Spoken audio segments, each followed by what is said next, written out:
नमस्कार. गणित म्हटलं की आपल्या डोळ्यासमोर काय येतं? आकडे, पहाडे, बरोबर? पण थांबा जरा. गणिताची खरी सुरुवात अंक शिकण्याच्या खूप आधीच झालेली असते. आज आपण पाहणार आहोत की ती पहिली आणि सगळ्यात महत्वाची पायरी नेमकी कोणती आहे.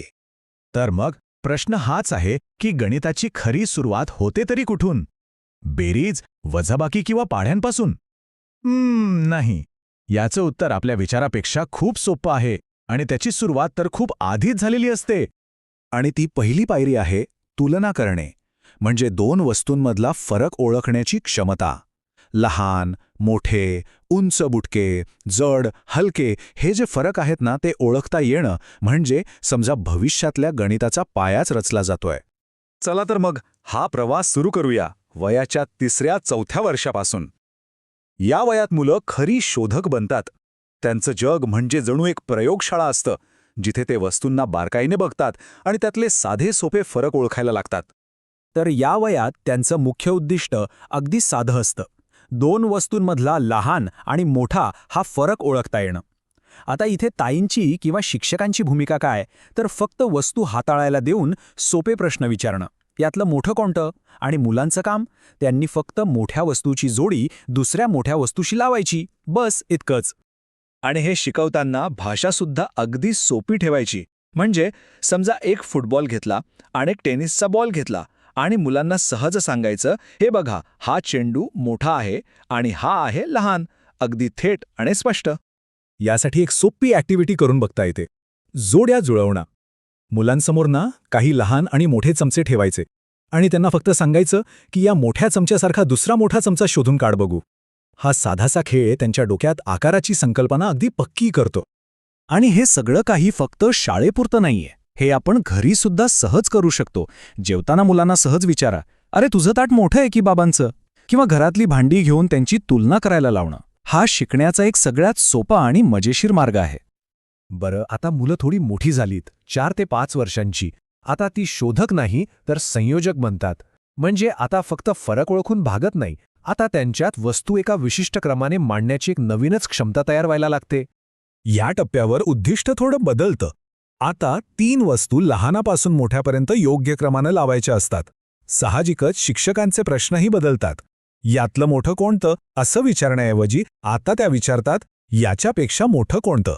आणि या प्रश्नामुळेच मुलांमध्ये तुलनात्मक विचार सुरू होतो आणि ह्याच विचारातून ते वस्तू ओळीत मांडायला म्हणजे क्रम लावायला शिकतात. आता हे करायचं कसं? तर मुलांना मार्गदर्शन करण्यासाठी आपण असा संवाद वापरू शकतो. समजा त्यांच्यासमोर 3 वेगवेगळ्या आकाराच्या पेन्सिली ठेवल्या आणि त्यांना विचारायचं, यातली सगळ्यात लहान कोणती? अच्छा, आता त्यापेक्षा थोडी मोठी कोणती? आणि मग सगळ्यात मोठी कोणती? बघा, ही एक साधीशी ॲक्टिव्हिटी आहे, पण यातून मुलं एक खूप महत्त्वाचं कौशल्य शिकतात आणि ते म्हणजे क्रम लावणं. लहान, मग मध्यम, मग मोठं. ही जी तार्किक मांडणी आहे ना, ते समजण्याची क्षमताच त्यांना पुढे जाऊन संख्यारेषा किंवा गणितातल्या इतर मोठ्या संकल्पना समजायला मदत करते. आणि हो, हे कौशल्यसुद्धा आपण घरी अगदी सहज शिकवू शकतो. आईला भाजी निवडायला मदत करताना मुलांना सांगा, चल यातले मोठे बटाटे मला दे आणि लहानवाले बाजूला ठेव. बघा, स्वयंपाकघरातलं एक साधंसं काम शिकण्याची किती मोठी संधी बनून जातं. आणि आता येतो शेवटचा टप्पा. 5 ते 6 वर्षांची मुलं.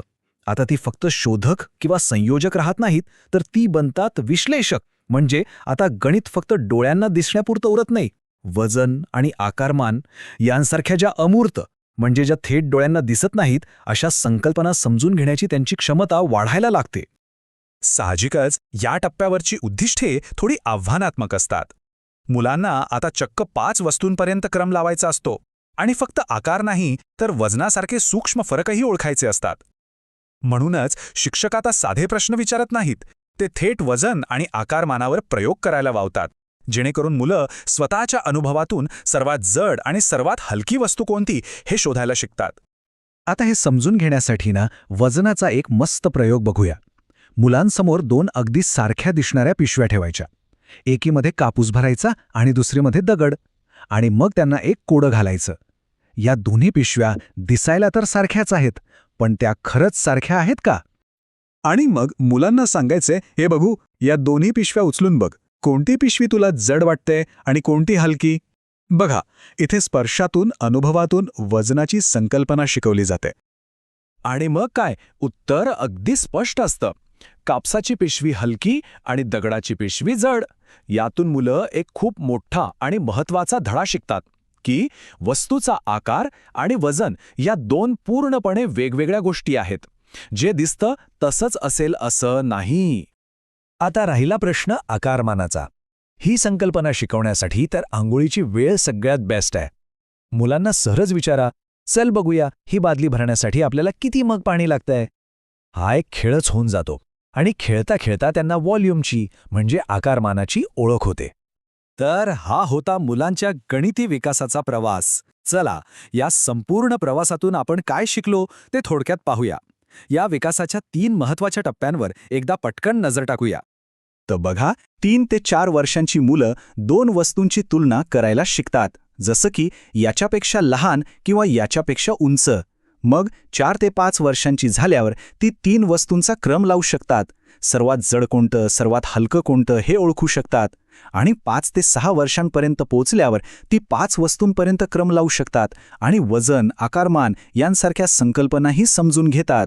हा एक नैसर्गिक आणि टप्प्याटप्प्याने होणारा विकास आहे, जो त्यांच्या भविष्यातल्या गणितीय कौशल्यांचा भक्कम पाया रचतो. तर असा आहे हा गणिताच्या पहिल्या पायरीचा म्हणजेच तुलनेचा प्रवास. आता जाता जाता तुमच्यासाठी एक प्रश्न. जरा विचार करा, तुमच्या स्वतःच्या घरात अशा कोणत्या वस्तू आहेत ज्यांचा वापर करून मुलांना हे सगळं अगदी सहज आणि खेळकरपणे शिकवता येईल. कारण लक्षात ठेवा, शिकण्याची खरी सुरुवात ही घरातूनच होते.